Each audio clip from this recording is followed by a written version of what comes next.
किती ट्रॅप रचले भाजपाच्या नेत्यानं, केंद्रीय नेत्यांनी, केंद्रीय मंत्र्यांनी त्यांनी किती ट्रॅप रचले ना त्या केंद्रीय नेत्यांनी. तरी पठ्ठ्या तुला म्हणा 10% मी स्वीकारतच नाही. हो, सगळ्या सोयऱ्यांची ओबीसीतून आरक्षण घेणार, तू छाताडावर बसून घेणार.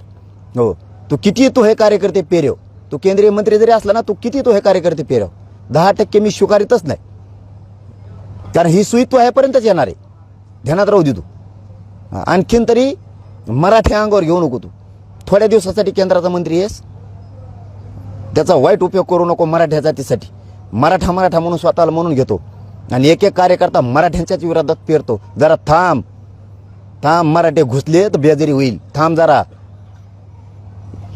एवढी मंत्रिपदाचं केंद्राचं एकदा दिलंय म्हणून एवढी गरमी नका येऊ देऊ.